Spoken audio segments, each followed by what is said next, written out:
Yeah, good evening, friends. Welcome to the Domain Analytics program. So today, again, we are back with our energy and resource analytics. And today we'll be seeing decision tree. Decision tree, it is a, we can say it is a supervised learning method.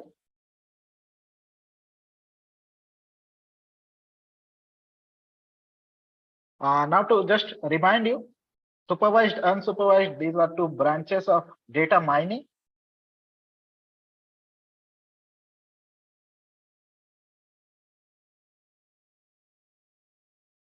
Supervised and unsupervised.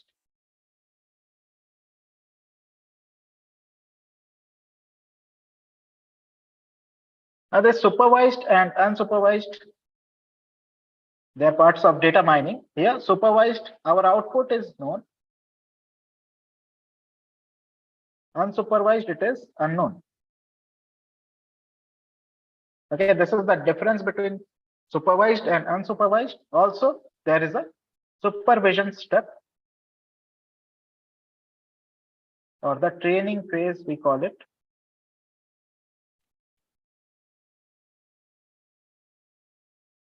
In unsupervised, this phase is not there. Okay.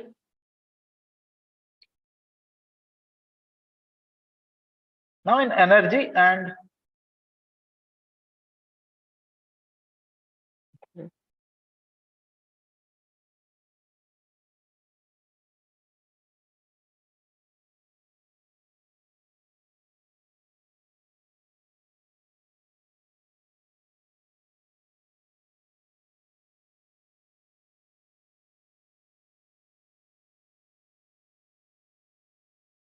yeah, so supervised and unsupervised. Supervision is the training phase. Okay. Here, unsupervised Y is unknown, and there are multiple algorithms which we can use it. Okay. Here, the algorithms use the hidden patterns. We can say patterns in the data set. Okay. They try to figure out the patterns in the data set. In supervised, okay, we have a training phase. So basically what we do, we split our data into two types or two different data sets. One is train data, one is test or validation data. Okay, train data and validation data. On this data, we will apply our ML algorithm and find a equation, mathematical equation. Then we'll use this mathematical equation to validate on this validation data set. Okay, and found the we'll find the outcome here. This outcome again will check for accuracy by matching the original value with the predicted value. Accuracy will measure. Okay, this is the whole method of supervised learning. Okay, so this is the whole method. So in this, decision tree is something which is a rules based method.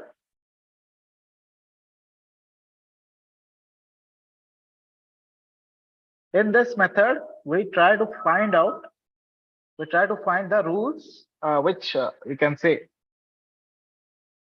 are the best rules. Okay, so here we try to build a tree using attributes, and these attributes we can say is used to split our data into smaller parts. Again, here we will find an attribute, again split like this we will do, and we will be able to find the values. Now this can also be applied for classification and regression both.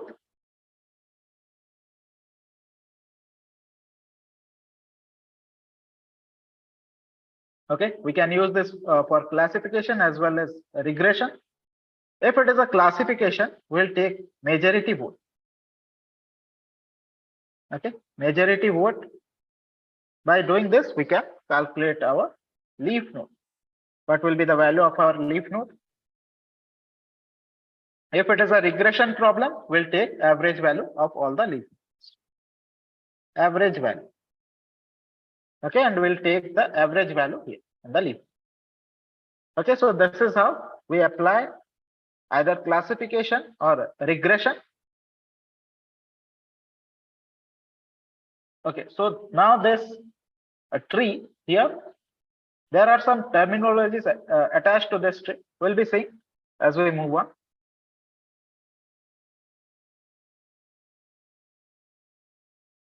Okay, so today's agenda is what is a decision tree, how to build it, what is greedy algorithm, okay, and how to build the best decision tree, what is attribute selection, what is information gain we'll learn, and a business use case.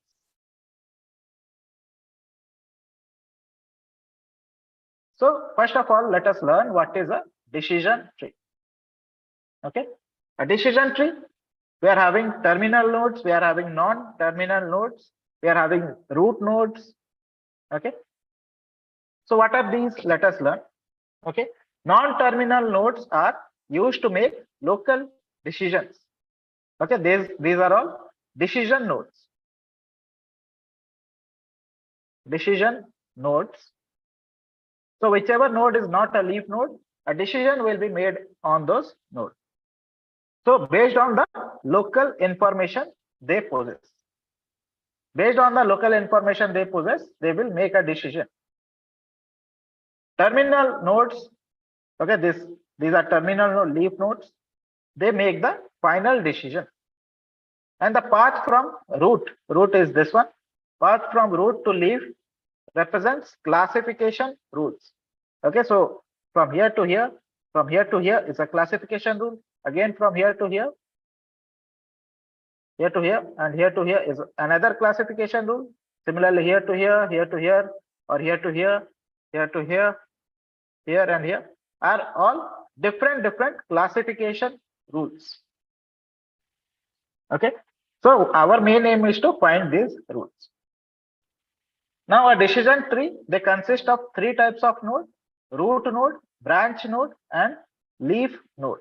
Okay, root node and branch node, they are decision makers. We are doing a decision node, we call them decision node,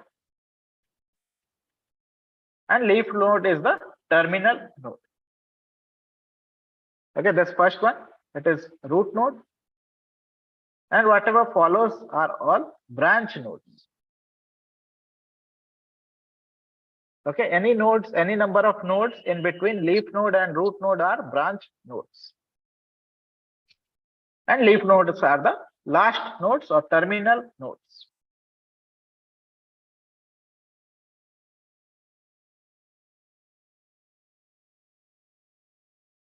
Now, how do we build this? How do we build our tree? Okay. So generally, we use our training data to build a model. Okay. So we are having a tree generator which determines which variable to split at a node and what will be the value of split. Okay, 50-50 or 25-75. What is the value of split? That also will be decided by tree generator. Again, decision to stop, when to stop. Okay, if we want to stop or if we want to split again or not, that also is decided by this tree generator.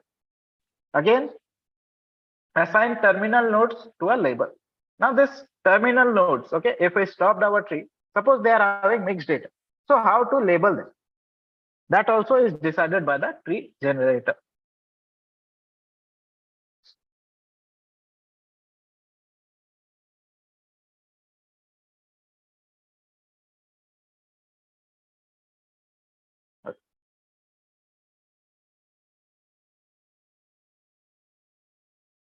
Next is greedy algorithm.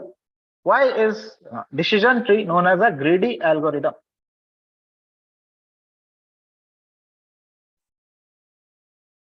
Why is this decision tree greedy?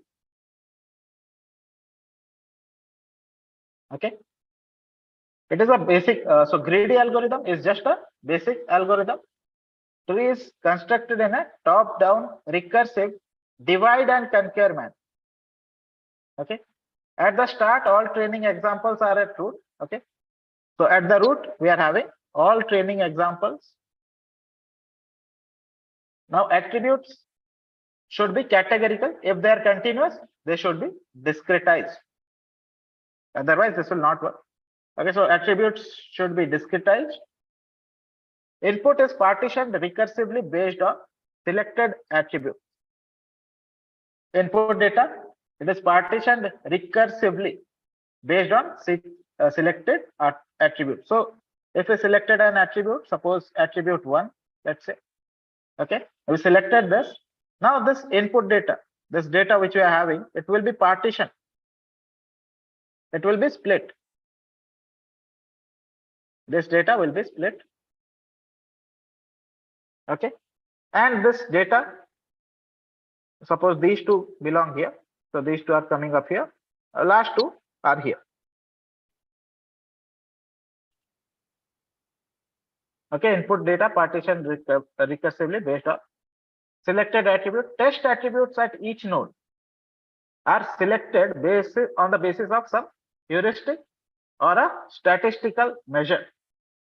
Okay, like information gain we are having, Gini index we are having, many more things we are having, we can use those.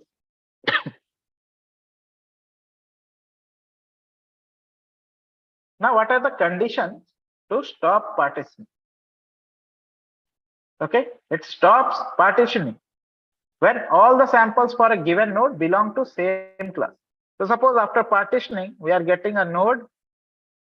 Okay, a node where suppose we are having just two things. So class, suppose class is our output data. Suppose it is 1, 1. And here suppose we are having age is 23, 31. But as class is same, as output is same, this will be turned into a leaf node. Okay, this will be turned into a leaf node having the class value 1. So basically, whenever our classes are same, okay, when we are having a data with all same class, this node, okay, this node with multiple values will be converted into a single node having the class value. Okay, this is one of the things. Now, if there are no remaining attributes to partition further, suppose attributes we have exhausted with all the attributes, then what to do? In that case, we'll take a majority voting to classify this list. Okay, suppose we are having a few of these columns having different values. We'll do a majority voting to see which class is having major, and based on that, we will classify the list. Whichever class is having majority vote will win. Okay, this is also one of the means a condition for stopping when attributes are no longer available for partitioning. Also, when there are no more samples left, if sample only is not left, what will we split? We cannot split if samples, if you are having just one sample. Now, how can we split this? We'll not be able to split this. So, this is also a thing. So, the thing is here, it is known as greedy. Okay, it is greedy because it doesn't stop unless one of these conditions are met. Okay, so you can see what happens if these conditions are not met. It keeps on, keeps on going and going, and in the end, it will overfit. Okay, it will have an overfitting issue.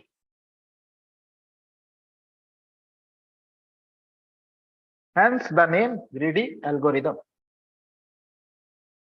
Okay, it will not stop unless one of these conditions are encountered. One of these reasons. If one of these conditions, if it is not encountered, it will keep on doing if we are using a simple decision tree. If you are using simple decision tree without any hyperparameters, okay, it will keep on recursively doing this unless it gets a leaf node or unless it is meeting with any of the conditions.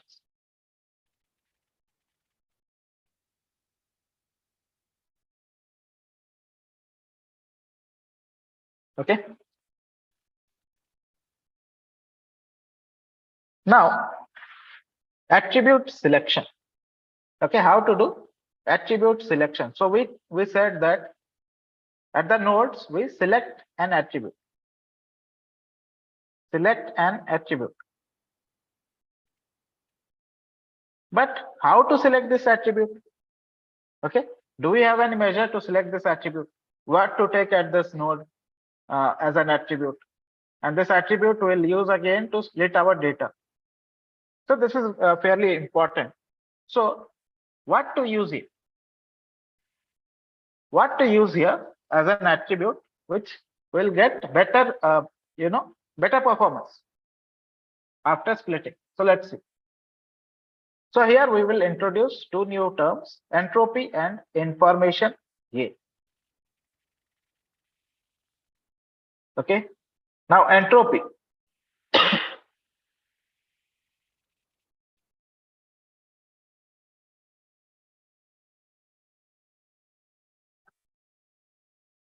Okay, so here let us first read what is it. We want to use the attribute that does the best job of splitting up the training data set. This could be measured using entropy and information gain. So what is entropy? Entropy is nothing but it is the measure of disorderness.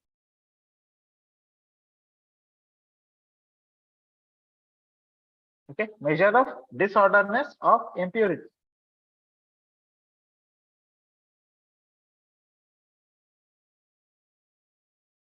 It is the measure of disorderness of impurity. So how much pure or impure our data is, based on this, we were giving a value to entropy. Okay. So we will find entropy of the output values of a set of training instances. Entropy of output values only will find. Okay.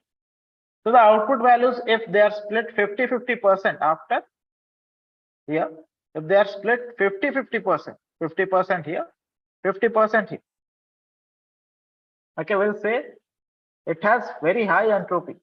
Okay, set is impure, it has a high impurity of 1. High entropy of 1. Similarly, if output is 0, okay, the set is pure and entropy is 0 again. Okay, output 0 means 100% of the data has been shifted to one side. Now, suppose if we are having 25%, 75% split. Okay, then also we'll say it is impure, but the entropy has a lower value, which is 0.811.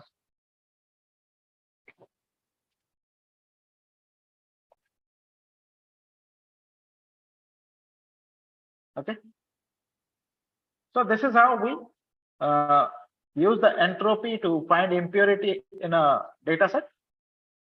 Okay, but how to find this entropy?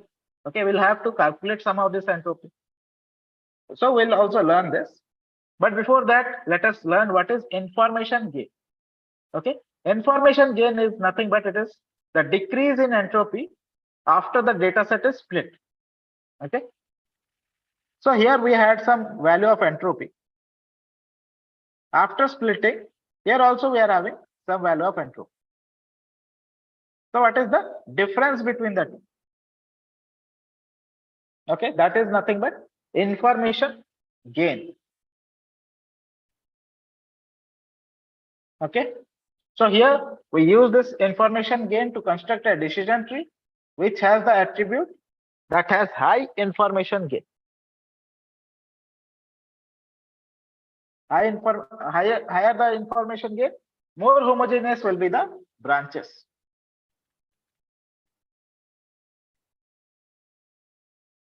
Okay.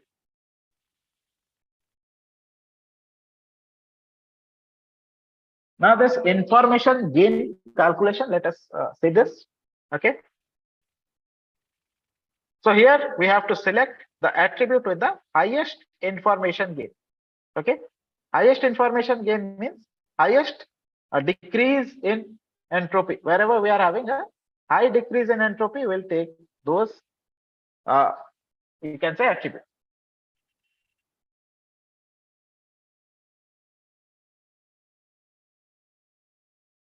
Highest decrease in entropy.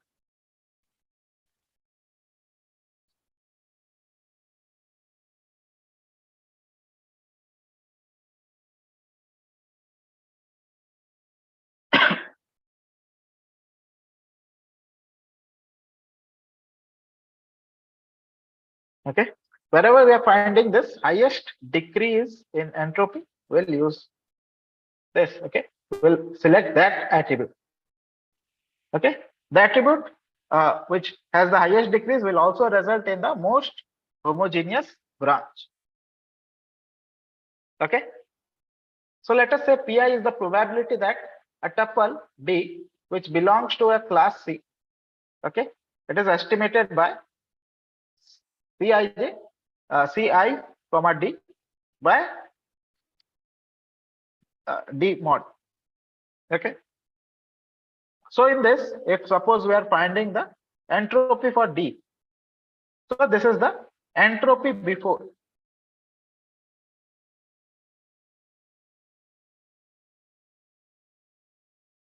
Okay, we are having entropy before.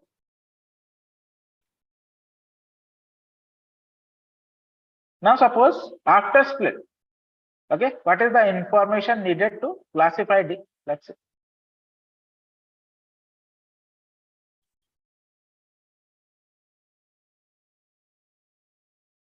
So we are having dj by d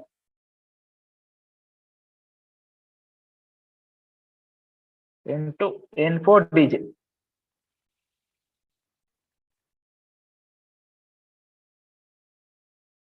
Okay, summation of this.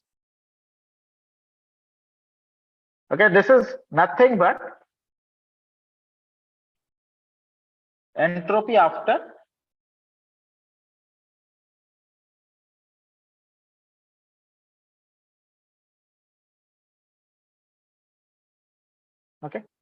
entropy after split.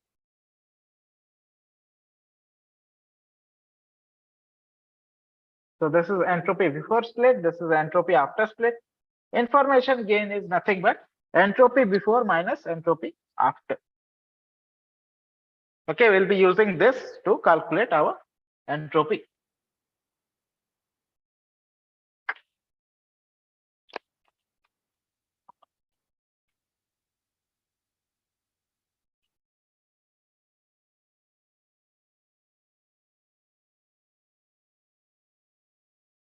Okay.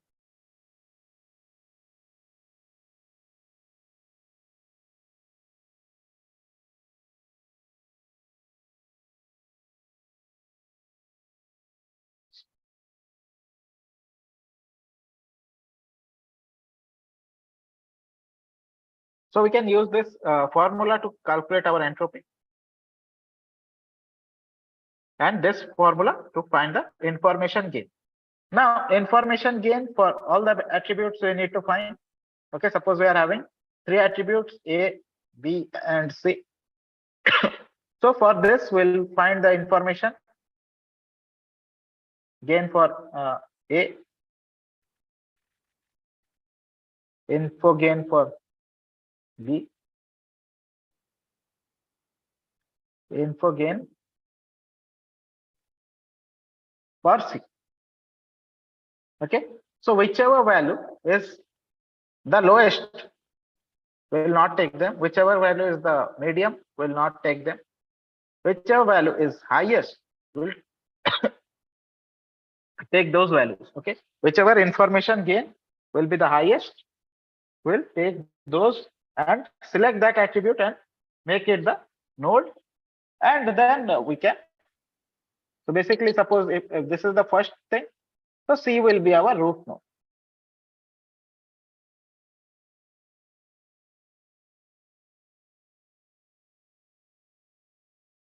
Okay, this will be the root node C. Now again, according to the C, again we'll be splitting. Again, suppose we are having A as well as B. Here also both.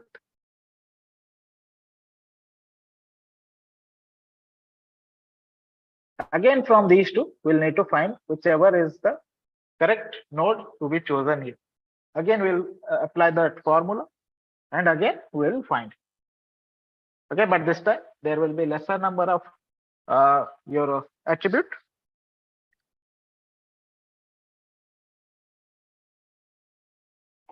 Okay, so this way we can select our attribute based on some statistical calculation.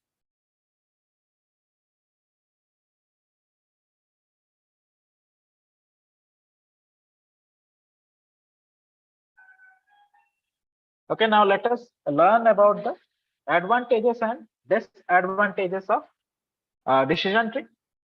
So first of all, let us learn about the advantages.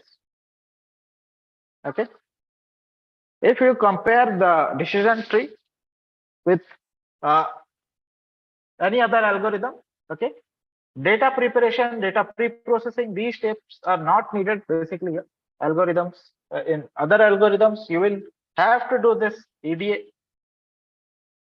Okay, EDA, exploratory data analysis, then data pre-processing.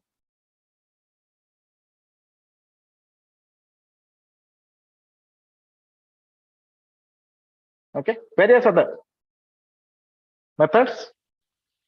Okay, this can be easily done using decision tree.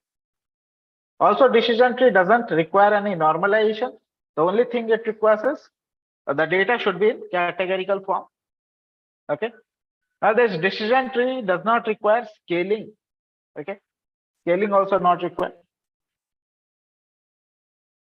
Missing value in data is also not, it doesn't affect the process of building a decision tree. Okay, now decision tree model is very intuitive, okay, and easy to explain to technical teams as well as stakeholders. Why is it so? Because you can visually show them the tree. Okay, you can visually show them the tree.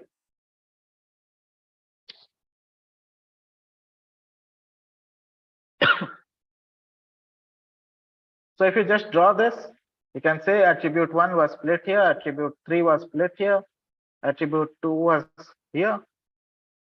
But now as it is a leaf node, maybe it's changed.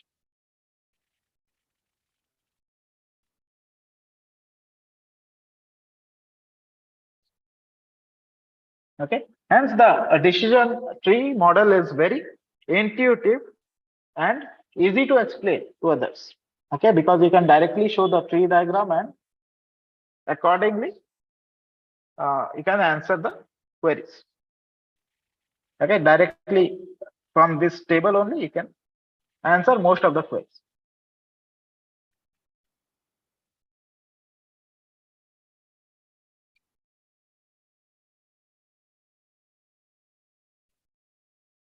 All right. So these are some of the advantages of decision tree. Okay, again, let me just repeat. They do not require your EDA and pre-processing. Okay. Also, normalization not required, scaling not required. Okay. Missing values also doesn't affect it. Okay. So these are few of the advantages.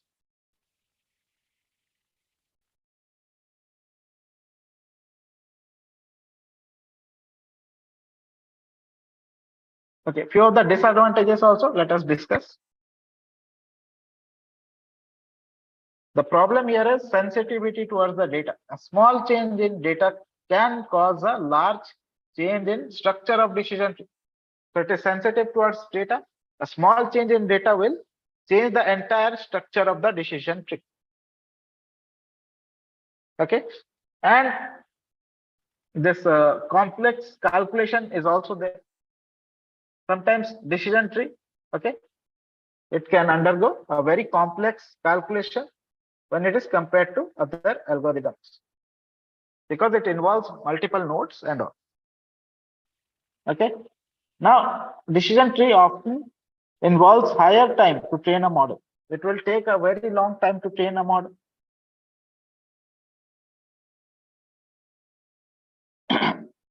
And they are very expensive as the complexity increases or time taken increases. Okay, they are very expensive. Also, decision tree is inadequate for applying regression and predicting continuous value. Okay, they're inadequate, but still we can use them for decision tree regression.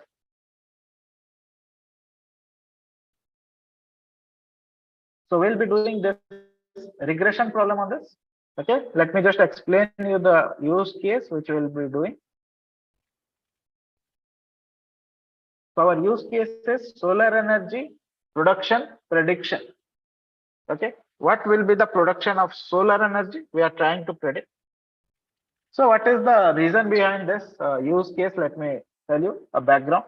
So generally what happens, advanced countries, okay, they want to rely more on renewable power sources. Okay, they don't want to, waste our non-renewable sources. They want to find more and more, greenhouse methods to generate power. Okay, green methods. But there are few challenges in our solar energy or wind energy renewable department. Okay, there are few challenges, like the amount of energy to be generated should be forecasted at least 24 hours in advance so that proper planning can be done. Okay. Also, the traditional energy sources, okay, from them energy can be generated at will, but these solar and wind energies, okay, they are not under control of anyone. They only depend on weather. Okay, if weather is good, we'll get power. If weather is not good, we'll not. Okay, so traditional energy sources, from traditional energy sources, energy can be generated at will. Okay, but solar and wind energies, they are not under the control of a operator. They only depend on weather. So we cannot control the production. But one thing we can do, we can look for weather forecast. Okay, and based on that, we'll make our planning.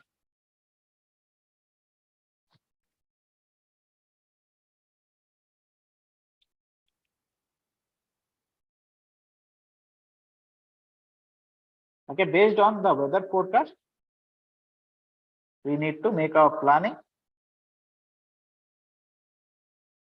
Just a second. So as our solar and wind energy depend on weather, we want to do some weather forecast so that we can also learn the relation between different variables and electricity. Okay. Now machine learning models can, easily perform this task. So we'll be using machine learning models to do this thing. Okay. So if we just see this grid, okay, all the blue points, they are GFS or grid points, energy releasing grid points, and this red points, okay, they are all solar power plants.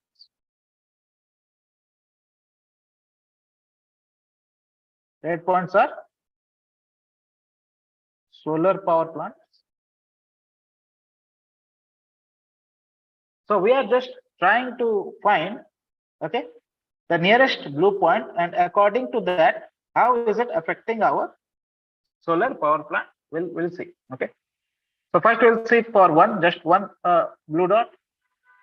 Then we'll see for multiple blue dots, how is it affecting in our use case. We'll see that.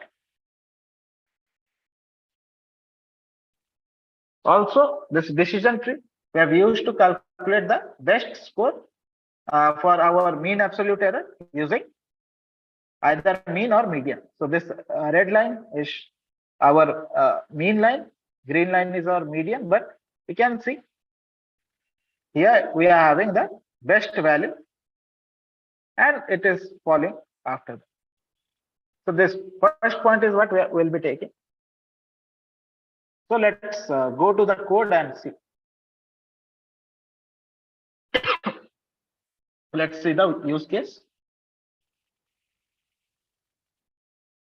Okay, same use case I have done. So let us go there.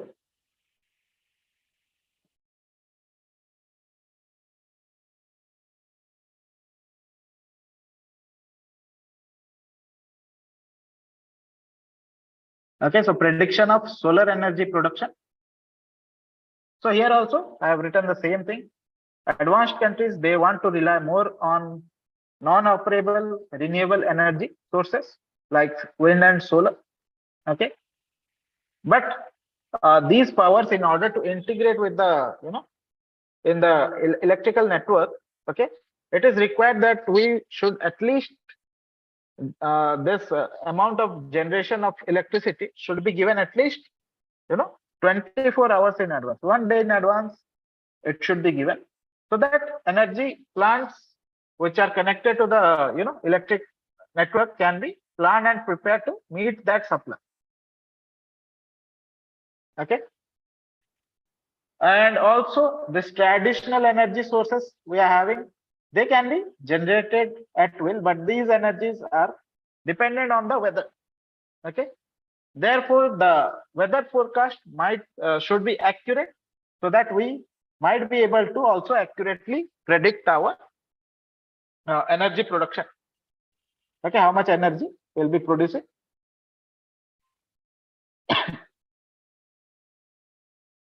Okay, but again, this is dependent on weather. Okay, so our weather forecast must be accurate.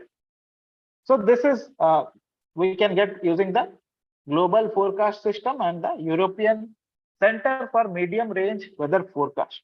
Okay, they are the two most important numerical weather prediction models. Okay, so we can use this data. Okay, and using this data also we can get pretty good accuracy. But we also want to figure out some variables like we are having here. Downward long wave, you can see. Yeah, downward long wave radiative flux average at the surface. Okay. Downward long wave radiation flux average at the surface. Okay. It is related. How is it related to solar radiation? And the relation between these kind of variables with the actually produced electricity. Okay, how are they related? We also want to find this out. Okay, for this task we will be using machine learning models. Okay, so let's see.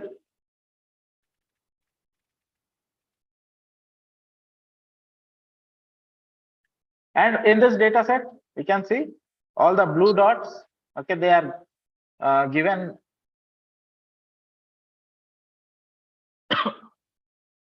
data points. Okay, at those points what is the forecast is given, and based on that these are all the red dots which are solar power plants. We want to get the information on that.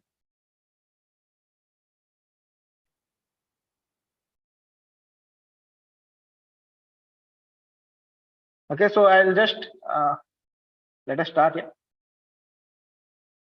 So I imported all the required libraries.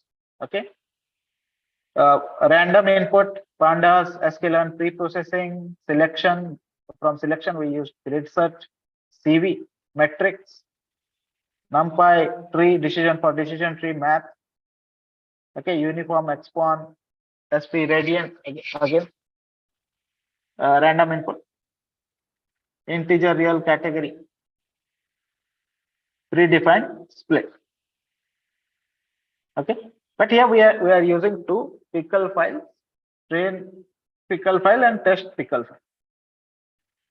Okay, so I'm just running this to see how many null values we are having, and we are just so we can see here 2,63,019 missing values are there, and here 44,000 missing values are there.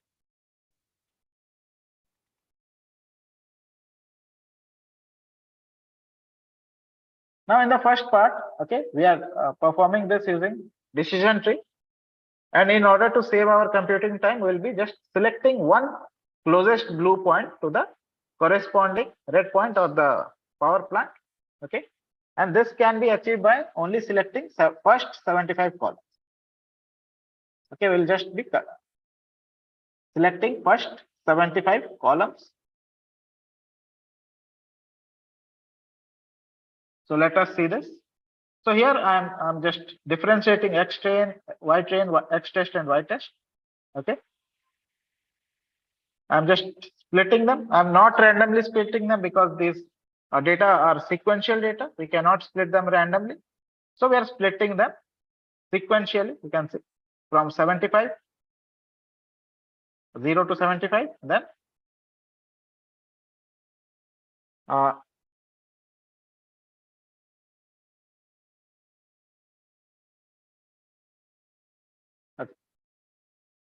Yeah, 0 to 75, we are selecting train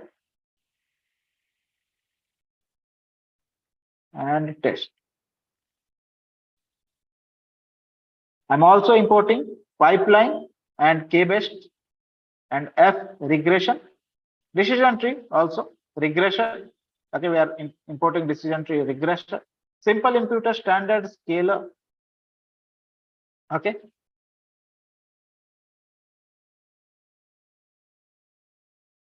then we are for tree decision tree we are drawing this. So we are taking various values, and for which, okay, we are setting up some parameter where imputer strategy is mean and median. So we are checking for both. If we are imputing mean value and median value, what are the differences? And the pipeline we are creating is first doing imputation, then doing regression using decision tree.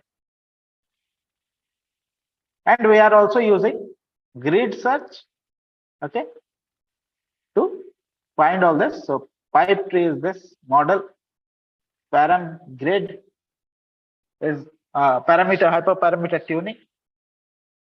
Okay, then we are having cross validation. For that we are using this ER-val partition, and scoring we are using mean absolute error.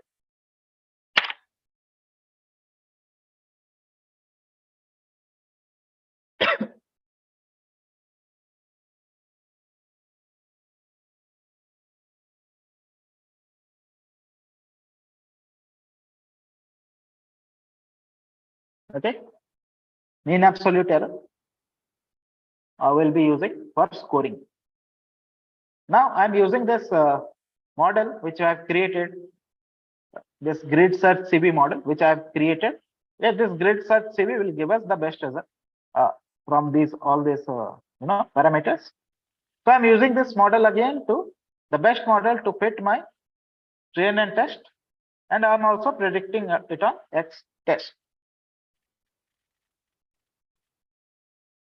Okay, so here we are checking for again the parameters, best mean score. Okay, all those values.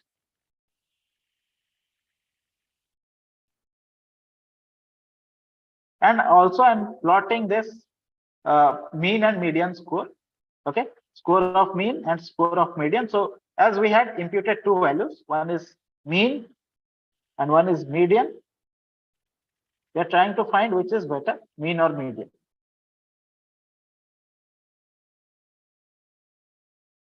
So let's see.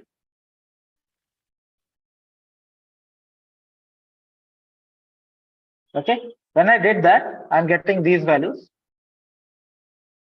Okay, so you can see best score we are getting here with median. Okay, median at some 0.1 value, I think.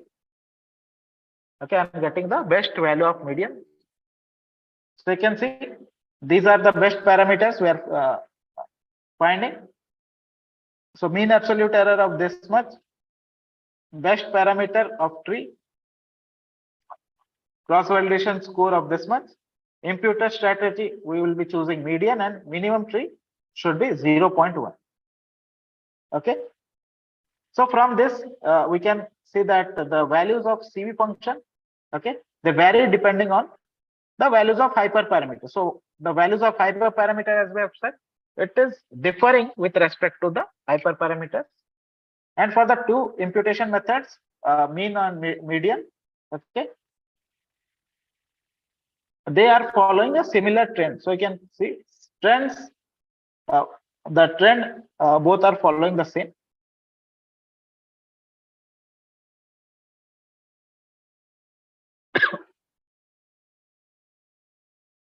And of course, here we are just seeing 10 points because we are saying only 10 points should be evaluated.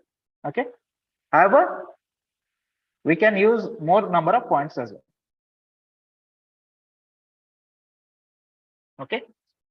Now, suppose we don't use just one blue point. Okay. We want to determine whether this one blue point is enough, or should we take more number of blue points to determine that. Okay. For that, I'm creating this again. Okay. The same thing I'm again doing imputer. Again, I'm taking median because we know median is the best one. And also minimum sample split with this value we had already gotten. So we'll be using this best model only here also. Okay. So from this, when we calculated, we saw MAE with 75 features was 2714883, and with 300 features, it increased. Okay, you can see 18. So we saw that when the number of feature increases, the performance of model decreases. Okay, that means higher value of error we are getting. So it is not acceptable.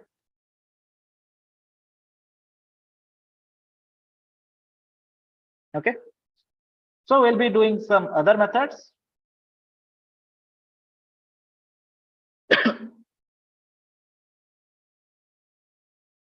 So we are now doing feature selection.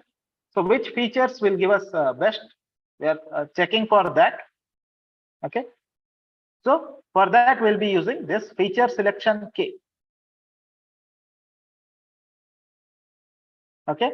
For that, we are using this select K best F regression. This method to select the best features. Okay.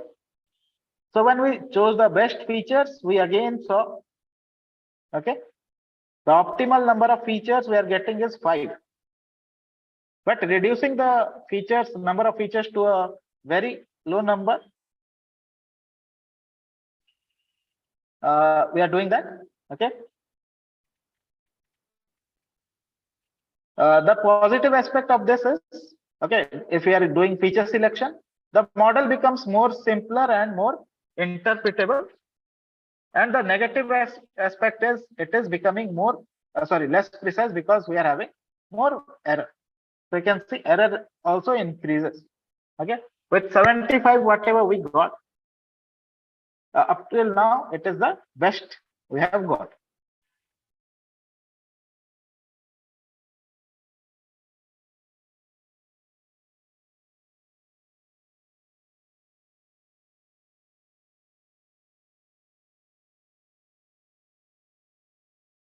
Again, we are doing the same thing here.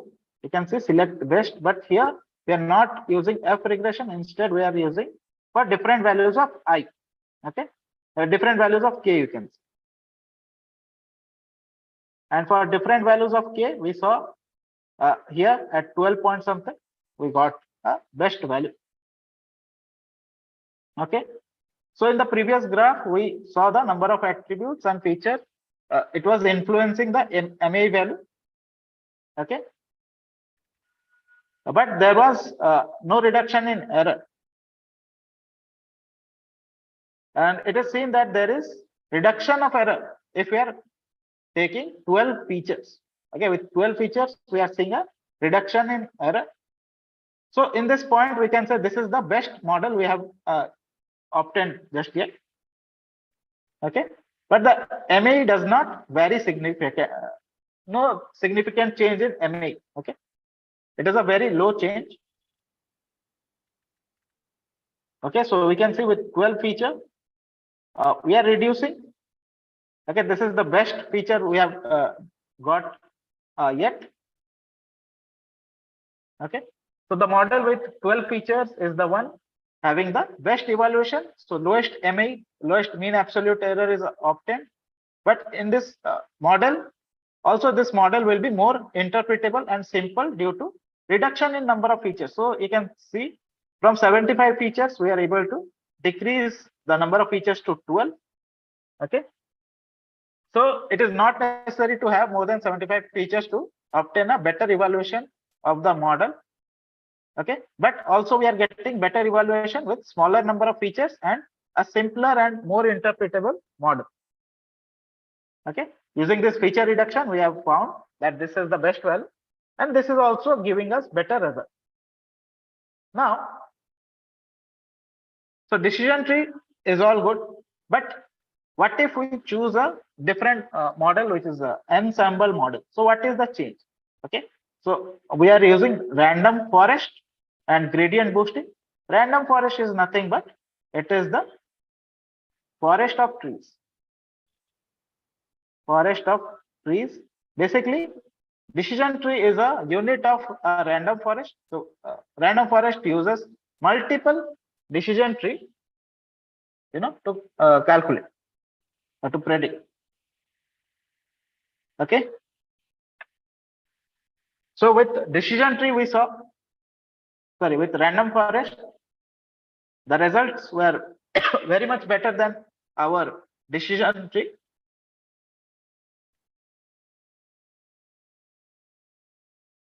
Okay, you can see in case it can be seen that the curves of mean and median, okay, they are totally same. Okay, same thing I'm doing, but with random forest, they are following totally the same trend. Okay, and here if we check, the MAE was 26,54502, whereas the tree scored in this first case, it scored 2714883. So we are getting a better result with random forest. Also, when we are using XGB, okay, gradient boosting, okay, when we are extra gradient boosting, when we are using, in that case also we are seeing a better MA value. So with extra gradient boosting or extreme gradient boosting, we are seeing it is further reduced. Okay, 22,54213. So 22,54,213 is the MA, whereas tree in this case scored 27. It is 22. Yes, tree scored 27. So still better results we are getting with ensemble models. Okay, so we can use ensemble models to get better result than decision tree. But decision tree on itself, if we are calculating, also we are getting good results. But of course, ensemble models are better than our decision trees.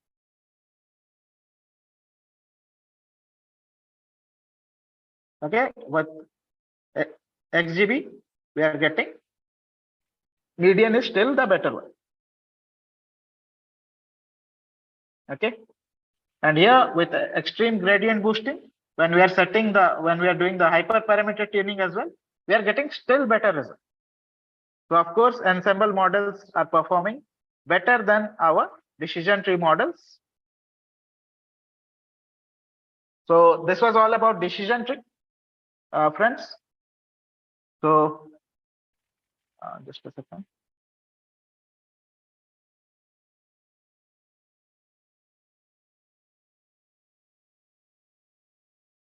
So thank you, everyone. And we'll be continuing with linear regression tomorrow. And hope to see you there. Yeah, thank you, everyone.